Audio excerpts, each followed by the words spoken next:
Good afternoon, everyone. It's my pleasure to welcome you to today's question and answer session on the topic India's regulatory response to e cigarette. As e cigarette use continues to rise, particularly among younger people, we face significant challenges in understanding its long term effects and the potential risks to both individuals and communities. Today, we are fortunate to have an expert that will help shed light on this critical topic. Our discussion will cover the legal implication of vaping, including concerns around the banning of e cigarette use. We will also explore the regulatory landscape and what measure can be taken to reduce the burden associated with e cigarette use. I hope you find the session insightful and that together we can take steps towards ensuring the safety and well being of our communities. Your participation is vital as we work together to understand the risks of e cigarette and find solutions to protect public health. I look forward to an engaging and insightful conversation. Thank you, everyone. Dr. Shekhar, over to you to take this session further. I welcome Ranjit sir. Hi, Anshika. Thank you. Thank you, Anshika. So before I start, I would like to welcome Mr. Ranjit Singh, sir. He is the guest speaker for today. Anshika, you can stop sharing the screen. Yeah. Okay. Yeah. So I'll just give a brief overview about Mr. Ranjit Singh. Mr. Singh is an advocate in the Supreme Court of India and an alumni of the National Law School, Bangalore, Faculty of Law, University of Delhi, and John Hopkins Bloomberg School of Public Health, Baltimore. He has been providing legal support to the center and state governments on public health related laws for more than a decade. Mr. Singh has drafted national and state regulations and has also published studies, journals, articles, and reports on tobacco control and food safety laws. So, what is this? I don't know what is this. Let me share it once again.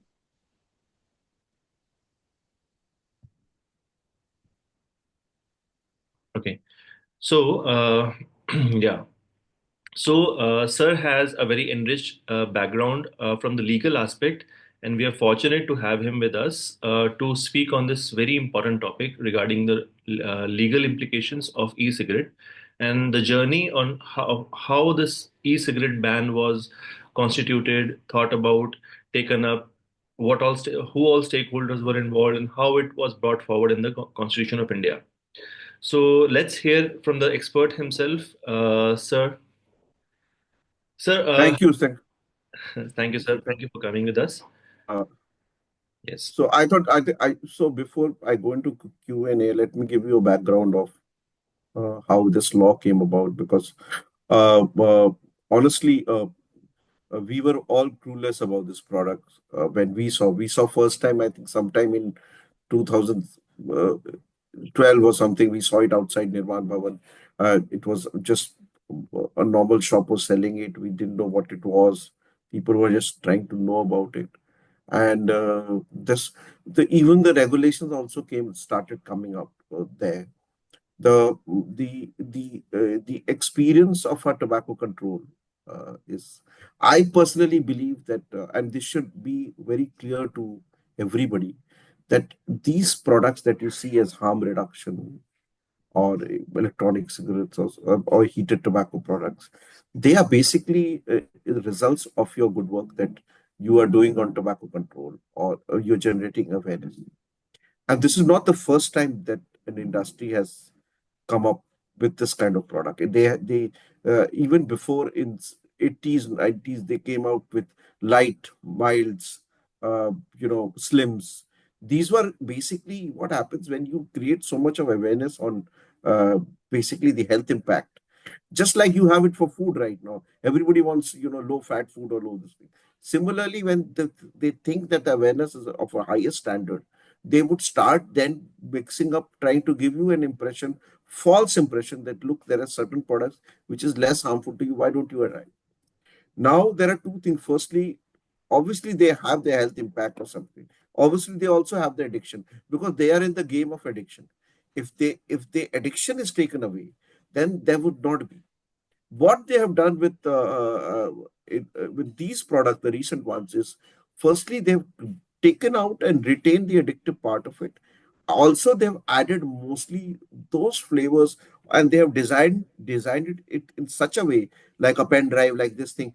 It is now very clear, and I have laws, judicial judgments from US on Joule, etc., which supports this contention of mine that this product was basically targeted to two people. Firstly, to those who want to use dual use, where they can't use because of the law of prohibition, like you can't use it in a public place or you can't use it in a vehicle, etc. So there you can use this product. And secondly, to children who were not at all using it, but because they have masked the bitterness, this flavoring, and the fact that it is there, we thought that it was high pricing, but now we realize that even you know people are smoking things as a group, so vaping has become that habit. But it is essentially to target youth and children. That's the first part about it. The second part is also to ensure dual use. It is not a cessation. Nobody has quit, because if I need to quit, I don't need to take an alternate addiction. I need to have certain medical counseling, etc. Quitting just not means that you cannot switch to XYZ. So that's so all this was there in our minds when we saw this product in 2012. At the same time, there was a litigation in Punjab and Haryana High Court which dealt with chemical sale of nicotine. It was basically talking about hookah bars. So, and that when this case was going on, it was filed by Burning Brain Society. You can get it on internet and there. So, when this case was going on in Punjab and Haryana High Court, they asked that you should monitor the sale of chemical form of nicotine, because nicotine in extracted form could only be used for human consumption as a cessation drugs, like in chewing gum, lozenges. So this nicotine, which was available in hookahs, etc., which was not coming under the COTPA law because it did not have tobacco as such, and it had flavored molasses mixed with nicotine. This case was going on, and then in that case, when the government were directed to form a committee and some sort of enforcement directive against chemical sale of nicotine, the Punjab government took this opportunity to ban hookah as well as e-cigarette. So first state that banned electronic cigarette was Punjab government, and they used the drugs law. So, like I said, the this is how they started. The only permitted use of nicotine was for as a drug, cessation drug, as NRT, I will say, and there was no other legal way of getting nicotine in extraction. So, to using that these are, because at that time certain e-cigarette companies were also coming up, which were, and they were claiming that it's a cessation device. They were also claiming it's it will help you quit. So when these claims, which was there from the website also, the fact that they were claiming it also, but because if you claim to reduce a disease or complete a disease, you would come under again the definition of drug. So taking that into account, uh, this one, Punjab was the first government to do it, and slowly, towards, I think we had almost 15 to 18 states that had actually used the Drugs Act. Some states like Karnataka and Chandigarh, Haryana went a step further. They used the Poison Act of 2019, no, sorry, 1919. I mean pre-colonial law, and they declared nicotine as poison. So they also use the Drugs Act, also use the poison. So at that time, a lot of delivery sites were mentioning not for sale in so and so state, not for this, because of these bans that was happening. But the ban was not pan India, and e-cigarette was being sold by Indian companies also, like ITC was selling Eon, then there were other company, and Philip Morris was selling Virgin. There were different kind of e-cigarette available in India at that time. So considering that fact that states were banning it, and considering the fact that they were mostly targeting school, I mean, at that time when we raided one school, we found at least 150 school bags had in one of the Delhi schools had e-cigarette, and parents were completely clueless because they thought it's a normal device. In fact, at times they handed it to the children thinking it's a pen drive, etc. And that's how it had to be charged also. So the fact of a previous experience in tobacco control, the fact that this was not a cessation device, not the claims that were fact, the fact that states were banning it, and the fact that they want to nip this kind of addiction in the bud. The government in 2019, by way of an ordinance. Now, why was ordinance there? Ordinance is when the parliament is not in session. So you come out with an emergency law. So the reason why ordinance was issued in this case in September 2019, because Juul had announced in a big way. Juul is a major e-cigarette company by Philip Morris International, that they would, launch the product in India, and they would capture the Indian market. So they had announced it in a big way. So all this factor played in to issuing an ordinance, which was by the president, and and after 3 months in December, when winter session started, this bill was tabled by Dr. Harshvardhan there, and he brought all these facts I spoke about states banning, health impact, and there was also an ICMR, Indian Council of Medical Research white paper, which was mentioned in this, act also, where they said that e-cigarette harms you from womb to tomb, means from the fact that you are in this, be conceived in this, and the fact that you come out and die, all this, the entire lifestyle you can be affected from electronic cigarette because of the chemicals that are there. So that white paper also helped in it, and finally we had a ban which was very comprehensive, banning manufacture, production, sale, advertisement, etc. It's a strong law that I can speak in detail about, but that's been a whole journey from 2012, the litigation, Punjab government, state government orders, and ordinance being passed, and then the final act came out in 5th December 2019. Yeah, so Well, indeed, a very interesting journey, sir, I would say. And thankfully, we nipped it in the bud at the very right time. If Joule would have taken over, then that would have surely been disastrous for the Indian youth. And it had been like at the right time that we took it further. So, by your perspective, sir, who were the key stakeholders involved in this in this regulation, in the constituting this regulation? White paper was one contribution. What else was there in this process? Who else was there in the process? So, firstly, I'll say civil society was very important because they were going from state to state. A lot of civil society, some of you must be knowing them also. So they went from state to state to implement the ban.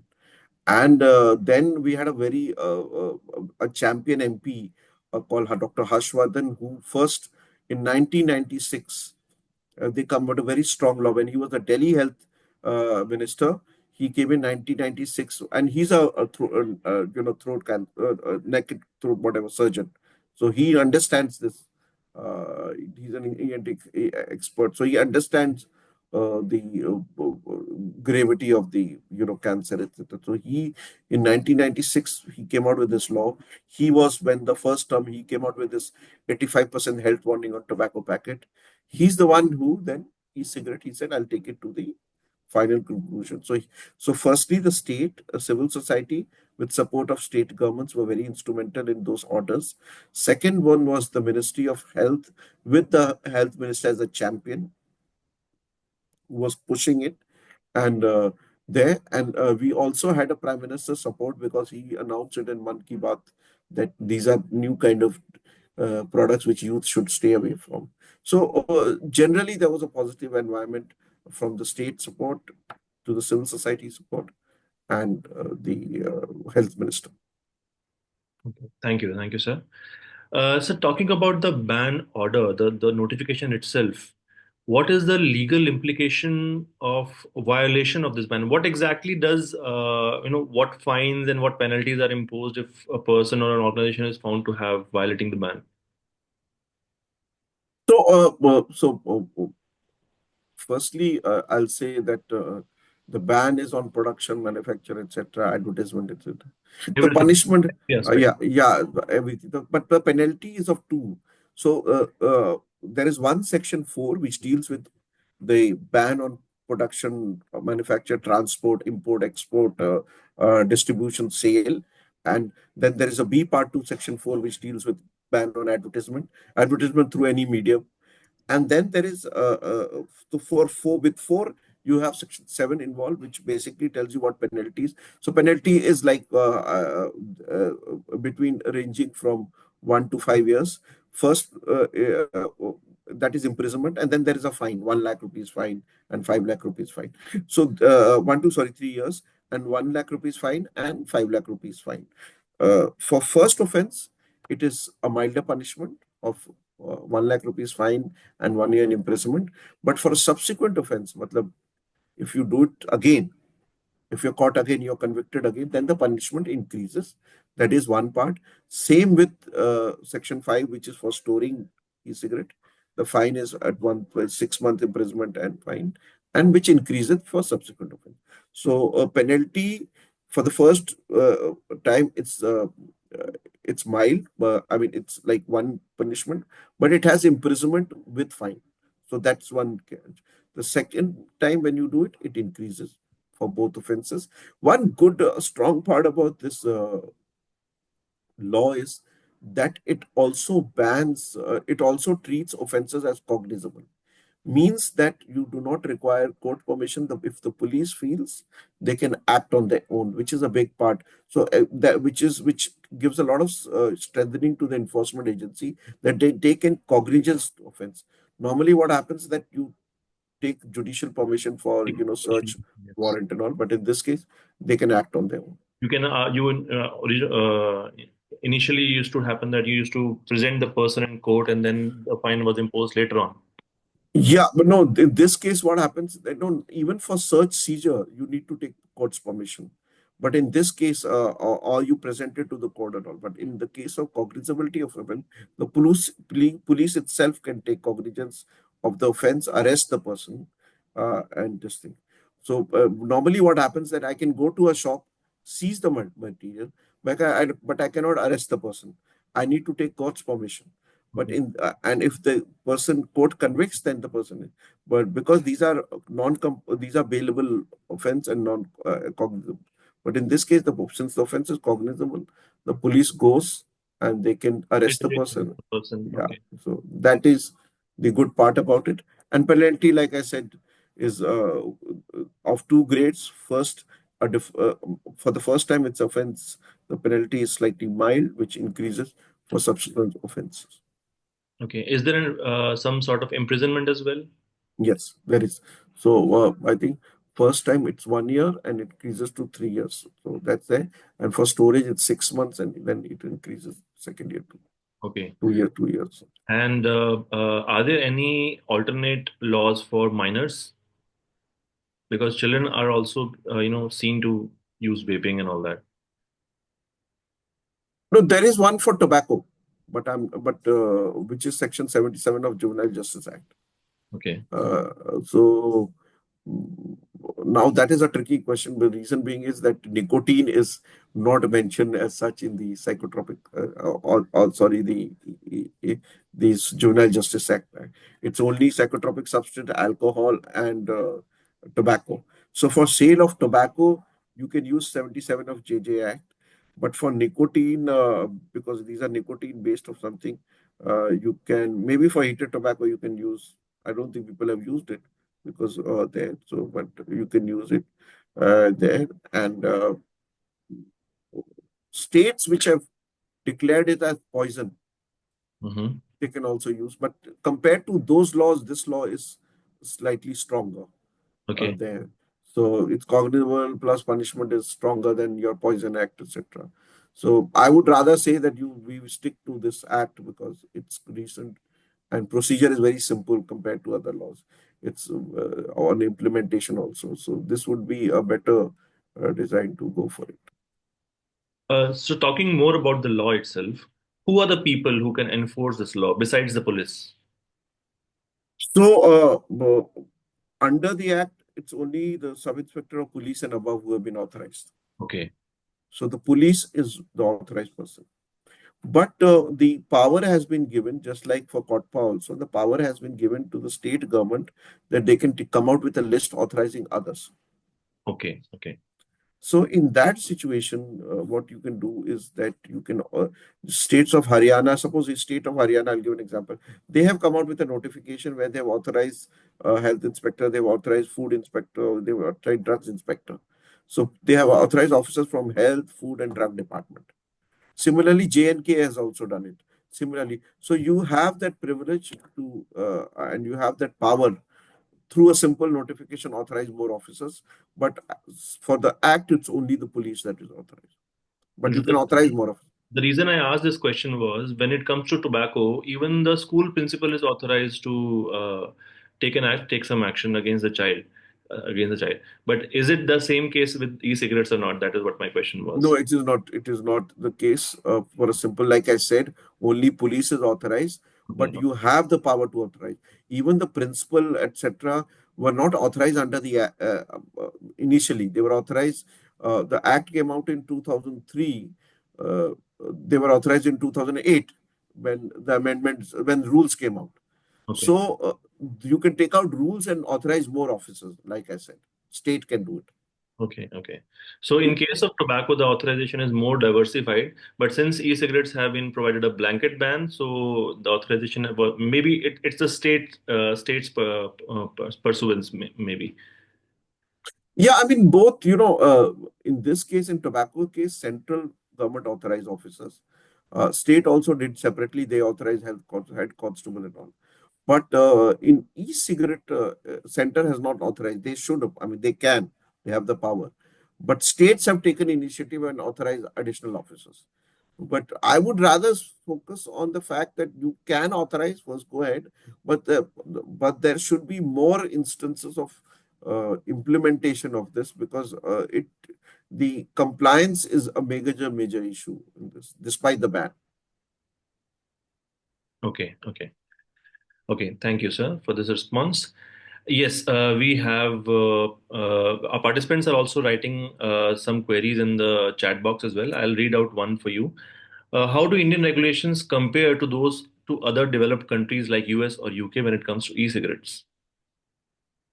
Yeah, Sekhar. So look, when we were dealing with the ban, also we were looking at a lot of data, etc. So different countries have taken up different stand. India and I think Singapore is one of the strongest law, and then there are Australia. The other countries are also there who have actually gone for a comprehensive ban. I think. But there are very few countries who've gone for a comprehensive ban, like ban on sale, etc. So there's one set of countries that have gone for a comprehensive ban. Then there are other set of countries like US or US or something, I think US, which have there also I think in some states they've gone for ban on flavoring. So you have China, even China for that matter, they've gone for ban on flavoring. Then there are certain countries that have gone for limiting the of the content of the nicotine, that it cannot be more than so and so, one ml or something like that. So they have, so some countries have gone for a complete ban. Some countries like US etc. have gone for ban on flavoring. Some country have gone for reducing the content. Some country have support banned on import or something like there. So different their laws being used. But looking at the global example, India's and I think Singapore and possibly Thailand, I'm not sure. But these are a couple of countries that have a very strong law on dealing with these new novel products. So my idea was that we are on the top, if you see, as far as regulating the product is concerned. Then the countries have taken different stand. Some have, have kind of gone towards banning the flavoring. Some have gone towards using the tobacco way by banning its public use. Some have gone also tobacco way by banning its sale to minors. So they have have had a different set of bans, but our ban is more comprehensive in a sense that we've banned its production, sale, import, etc. But like I said, some have taken the tobacco way of banning its public use. Second, I think they've also banned its advertisement. They banned its flavoring. But it's a whole chart of different. I think there are 40 odd countries that you could possibly look into how they are dealing with this product. But to tell you very simply that in most countries, despite all these regulation ban, it's not very effective. So, uh, and considering the India's situation uh, in compliance, it's easier to say ban than to give some sort of regulation because of the confusion. Compliance is not one of our biggest forte, so it's easier to make a law simple that this product is illegal rather than saying this product is illegal here, there, where some country, or illegal where there is, so much of if there is a flavor, because uh, our compliance police taking to the lab testing is not so. If you ask me, we have one of the more comprehensive laws with some other countries who have done similar kind of thing, but most countries are also opting for going for the tobacco kind of regulations. So that's is also happening. Yes, yes, and from my what my understanding is, even when we go for a partial ban, or when we go for a detailed specific plan, detailed specifics of the ban, it doesn't really work. As I just give an example, US is still considering the menthol ban, and it has been going on since many years now, and it has Yeah, been reversed and then re reverse. now it has been reversed. I think that the moment, the date Two Trump states was have. sworn in, he kind of reversed the ban, I heard. Okay. So Okay. that's, I mean, but when you look at drafting law, I realized that not many country had a comprehensive law which would deal with the definition of e-cigarette, deal with the kind of ban, and deal with the procedure of implementation. So that's it. So there were not much global examples. I mean, there. So that's a thing. But I'll tell you very frankly that this the ban, wherever there is a room for some sort of a some sort of that it could come out legally, it is not effective, and therefore some countries like Australia and all have had to revisit their earlier stand and go for a ban or something. So maybe we'll have to look into those. But I is one of the comprehensive. The other countries have gone for some of them have gone for a very mild approach. But even the industry wants you to follow the tobacco way. They're saying if you want to regulate it like tobacco. Hmm. Don't ban us. That they That's can their. find loopholes. That's you'll find articles every now and then coming on newspaper where they say we should not completely do away with, not deprive consumer of this healthier alternative. All Yeah. right. Well, that makes our next question, and this has been asked by Dr. Sriram. There must be any legal challenges which have been raised. There must have been some challenges raised against the e-cigarette ban. So, can you think of some? Yeah, there were of those. So the first set of cases were filed against the state bans. Or the government. In fact, the government also issued an advisory, which I missed telling you that before we came out with a ban in 2019, 2018, we had issued an advisory to all states saying to look into the examples of other states and impose a ban under the trans law. So there were litigation which basically said that this is not a drug, and the industry which normally made claims of cessation and harm reduction, etc. In the court, they said that look, this is not a cessation or for quitting. This is basically for as an alternative. It's a safer alternative to your normal cigarette. Mhm. That's what they said in the court. So we initially lost the case there, where they said that this would not be because it's not curing. You can only cure when So initial claim they changed it because of that. It said because it's not curing any disease, you can't say that it's a drug. That was also one thing which played in our mind while we came out with the Speaker Act. So we understood that they were doing.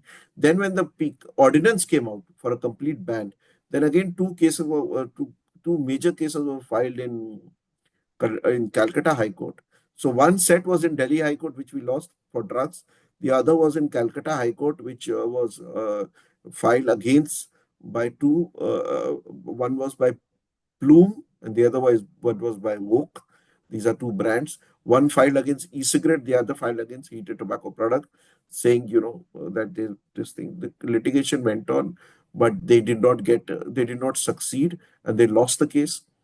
They appealed to the Supreme Court, and Supreme Court dismissed it. So there were challenges, but government kind of took these challenges very strongly, and the litigation have been in favor of the ban. But, so there were court cases there, but it Thanks for resulted breaking in favor. this down. Yeah, Okay. Okay. Well, not many people understand a lot of legal terms. yeah. So, yeah, you have been explaining it very very clearly. Thank you so for that. Sir, I wish to explore more about the order itself. I would say. I have a few queries in mind, sir. The order says prevention of electronic nicotine delivery system, right? So there are nicotine delivery systems which are non-electronic, like nicotine pouch and heat not burn and many other things. So when we talked about the ban that this has been imposed, we considered this to be a blanket ban covering all the other nicotine delivery products. But is it the truth? Is does this order actually covers nicotine pouches and other products as well? So, good question. So the point is this. Uh, uh, so there are two set of bad that you'll have to understand. Let's take the e- e-cigarette. This act defines e-cigarette Yeah, as it gives a definition. yeah having. So while it defines e-cigarette, it mentions electronic nicotine delivery system. It mentions heat not burn systems, and it mentions e-hookah. These are three words that have been mentioned there. But it also says all this whether having nicotine or not. So even products which says it does not have nicotine, but Mhm. which are similarly used, because a lot of time there is a product also called electronic non-nicotine delivery device or something, which says it does not have nicotine, but it has only flavor. But it all is in a, it's all, I mean, it's still kind of in a similar to e-cigarette. Two things that have to there. Firstly, that you have to see how it is delivered, so that they have explained it, saying it had to be battery operated, which heats the device to create an aerosol. So firstly, it needs to be a heated battery operated system. Okay. Whether whatever is the content can be simple liquid. The content can be not having a nicotine, but the content can be tobacco in compressed form. But it will have to be the procedure of heating, Mhm. which creates an aerosol. Now that's the first time. So it's only when battery operated system which heats a solution or a substance, which is whether in a solid, liquid, or gaseous form, it would come under the ban. What will not come under the ban is product that are licensed as drugs. Okay. So now, firstly, and the product which is not have the same mechanism at heating a solution, etc., or battery operated, etc. So that's the first part. So now, products that are licensed, the nicotine pouches is something which is right now not coming under the food laws also. If you go to and find out, the nicotine pouches are being now applied for as drugs Okay. Okay. to overcome the ban. The Okay. day it is given the approval to be sold as a drug, because right now drugs means only mostly those chewing gum, lozenges, and nicotine patch. But the day if you allow nicotine, like if you allow disintegrating strips, so they have, if you allow nicotine pouches, and then if you make it an over-the-counter drugs like you have chewing gum, then it would become a problem, because drugs product which are licensed as drugs are not covered under this ban. Okay. So, And they have already applied it to be included under the drugs. yeah, there are several applications by the local chewing tobacco industry, etc. There. So, Okay. Okay. if you ask me, to put it simply, I would say that only those product which is whatever name it is called, if whether it is in a gas, liquid, or solid form, if it heats a device to create an aerosol or something, then it is covered under the ban. I, Other kind of system, whether it is your snus or pouches, are not covered, and so that for and drugs are not covered. Therefore, there is a major movement to have declare these products as drugs also. That's there. Okay. All right. Well, that's something concerning. I would say if even if they have some success in any of the states, they might expand further. There's one more issue that I have in mind, sir. There's a lot of promotion going on for herbal cigarettes. 0% nicotine, 0% tobacco. If you go to Amazon, Flipkart, there are tons and tons of advertisements on herbal cigarettes, herbal blends. What is that? Is that something which is giving you the harm reduction, or making you lose the craving or something like that? And is it included in this as well? No, it's not included because it's not electronic delivery system. It's not. They are in fact, it's not battery powered, or it does not have charging, etc. So it's not an electronic delivery system. You are only concerned. This act only concerned with electronic, which basically means where you have a battery or powered system or something which charges a solution and you smoke with mix with flavors on. So obviously this is not covered because you those cigarettes which is herbal, which is one, I think Nirdosh or something, which I heard was A lot of basically a few have been you promoted in the Shark Tank as well.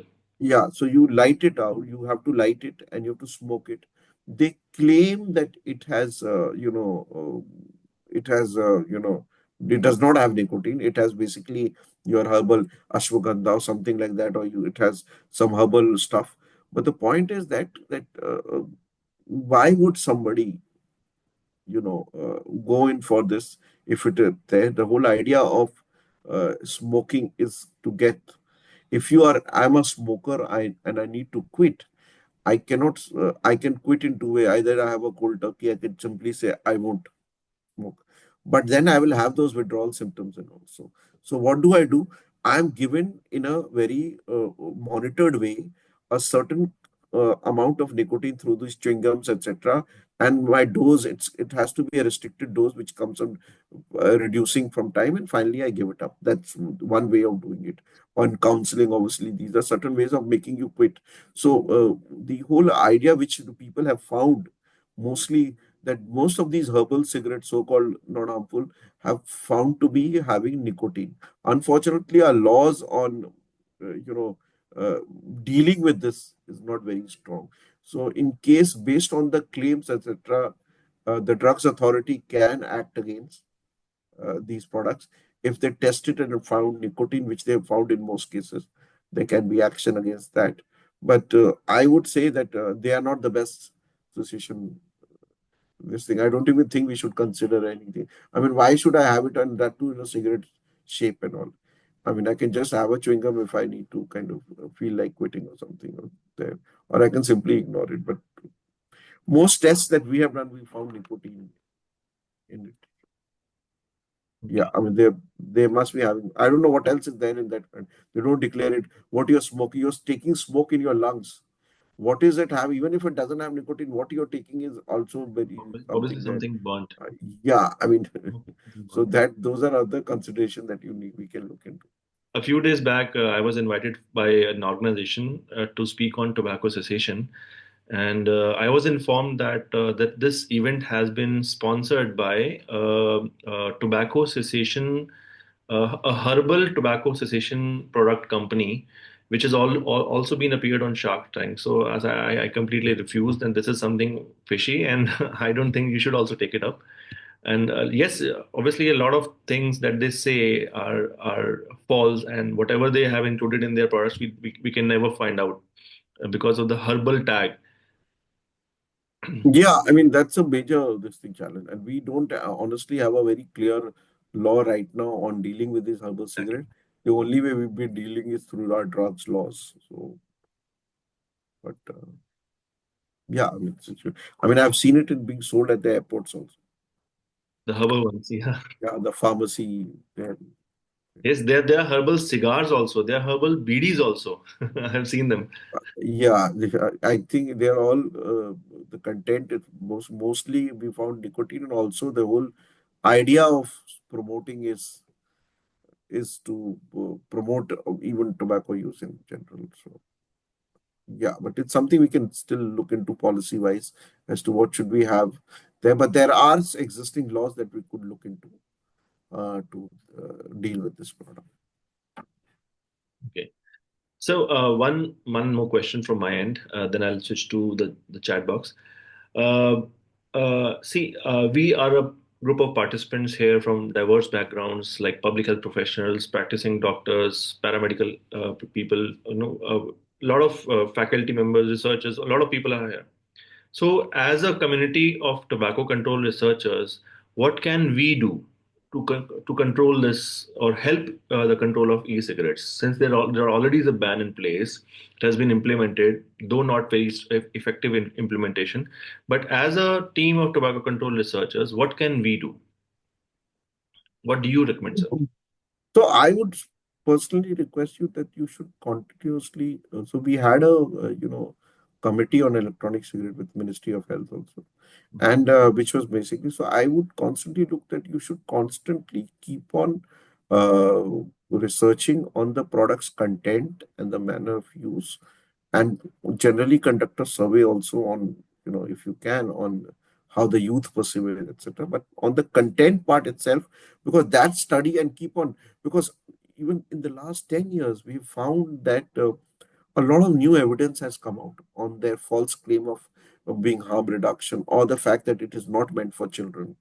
In fact, now they're claiming that their entire marketing is based on attracting children. So that the shape, the design, and all. So survey can be of two types: the way they are marketing it, the way they are presenting it, the way they are packaging it. That's one way you do your research on their way of its marketing. And the second way is also on the content part. Because still, despite the ban, if you just Google, you'll find an article or AV, the Vape Association, they're all very active, still very active. And they're all constantly feeding it information. The PMI, Philip Morris person, is meeting the highest level officer. There are parliamentary reports committee coming in that we should somehow relook in this ban, and we should get certain products out of it, like heated product. So the pressure is still there. So I would suggest that we should constantly engage in research, etc. And more evidence can only support government in continuing with the ban. So Mhm. that's what we, as a researcher, you should do on the contents, on the marketing. These are two aspects that you could look into. And if you are interested, there is a Ministry of Health web portal for reporting violations. So any of you are excited about it, then you can possibly purchase this product or not purchase even, or you can online, do an order site up, because they're available online, and you can take a screenshot and just send the information to the ministry portal.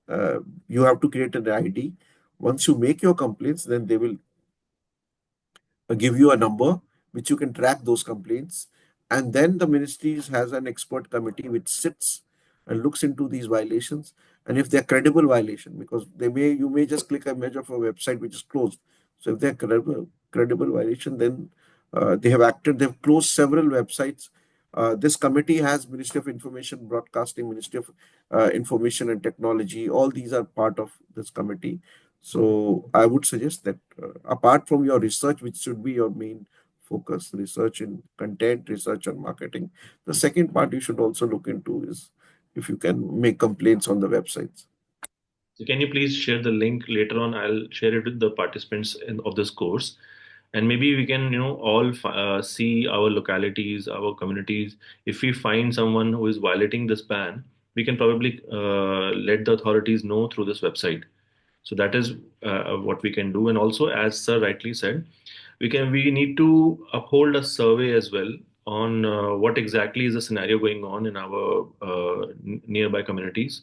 And even if all offline or online, we can do a survey of what exactly is the online market of e-cigarettes, though illegal, but it is there, and we need to understand what is going on.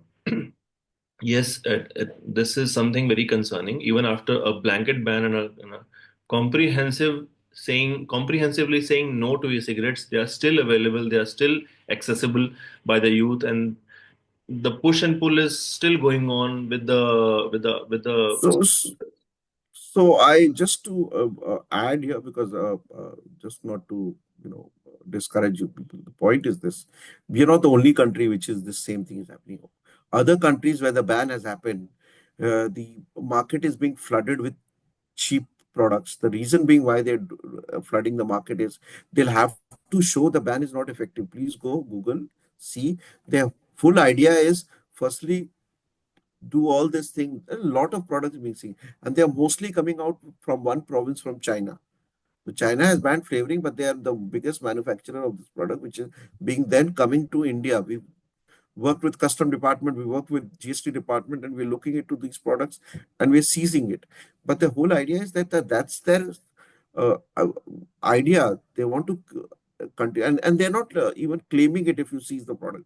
The reason is that if they have to show that your ban is failing, and this is one of the way. So we will have to reply strongly by better enforcement.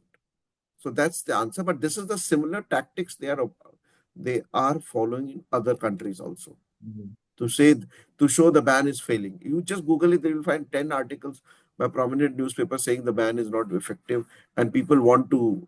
That's why the ban is not effective. That's Okay. Well, yeah, there are a lot of stories, which would demotivate us, and push our tobacco control agenda back. Anyways, but we should not discourage ourselves. And as sir said, the story is even worse in other countries, and we can still get up and reinforce our implementation strategies. Well, do we have any further questions from the participant side? I think sir आपके साथ बात करते करते time का पता ही नहीं चला. It has already been like 40-45 minutes, and we have been like, just knowing more and more, absorbing more and more from what all you say. no, I like this. I don't have to give presentation. So I'm very happy. Yeah. Yeah. Okay. Yes, Dr. Sriram has also said about nicotine-free hotels providing nicotine-free vaping devices and hookahs. So, is this banned under the law, sir? So for hookah, I think somebody also asked the question, and hookah is covered under COTPA or something. So yeah, so for hookah, hookah is mentioned in COTPA, but the hookah has become a very tricky thing, and this is how we've been doing it. So hookah is mentioned in COTPA. So what happens if it is mentioned in COTPA? Then all the regulation that COTPA has on not smoking in public place, or not this thing, or not advertising, etc., would apply to it, and having health warning will apply to it. What we did was we came out with, and how are they serving hookah in the restaurants? So in the garb of creating a smoking area, they started serving hookah, saying it is allowed. It's a separate there. So then we changed the law. We said that okay, service is not allowed.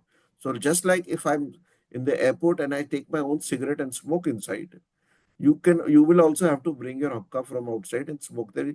There can't be a, because hookah there's a coal burning na, every now and then a waiter comes, वो Oh. coal karata hai, plus no food and all can be served, so uske साथ you cannot have drinks and food, etc. So we made that first change in that law. Based on that, uh, uh, we started implementing. So some states were still feeling challenges. So around 14 states amended COTPA and inserted a new section called Section 4A, which bans running of hookah bar. So the state came and banned this hookah bar.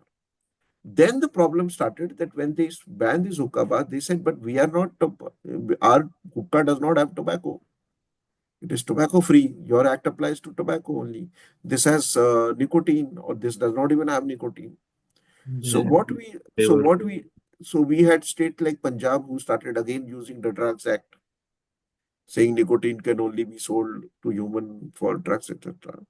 Then we had some other states like Karnataka, etc., using Poison Act. But over the years, what we have done is we have created a whole checklist of laws where, right from the Fire Safety Act to the IPC section of spreading disease to making air noxious to health, of food safety section, because they are mostly flavored with food additives, of the drug section. So a whole group of law is used, because point is, with every policy decision we were taking, these people were changing their content and their claim. And an enforcement officer is very difficult. If I'm going to a bar and I seize a product and they say it doesn't have tobacco, and I do and take it to the police, and the registered magistrate imposes fine on me or something. Or if I take the product and it says it doesn't have nicotine, also it has something else. And who has the time to just take so much of product and send it to the lab, etc. So the whole idea, then we said that this would not work. So in Karnataka and other states we made an order where we have included different laws, even juvenile justice law, etc., etc. All these law has been added as a compendium in an order. So whenever you're going, you will go with the intention that I have to close it today. So these are certain ways of closing all form of hookahs Okay. until you have a law similar to e-cigarette, where you comprehensively defined what hookah is, whether having tobacco, nicotine, non-nicotine, herbal, etc. It is a ban. You will have to use the prevailing laws, different kind of laws to use it. So yeah, hookah has been a major challenge, but thankfully, a lot of states have acted against using the existing laws. Okay. Well, it's a very tricky story, I would say. Uh, let's hope that it gets covered under the blanket as a blanket ban. Hopefully, we can see it coming in coming days. Well, okay. Do we have any further questions from Singh sir? Anyone? I can see Dr. Sriram. Hi, Dr. Sriram. Yeah. Thank you for your inputs. Hello. Well, okay. Do we have any further questions? Sir is here for a few more minutes.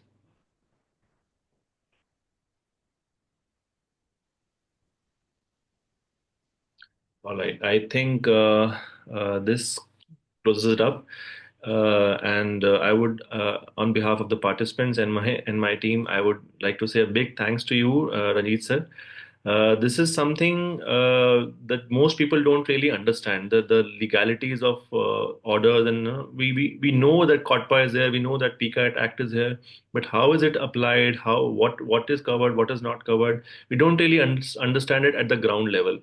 So many thanks to you for making us understand this complicated theory and the journey of how it came into picture.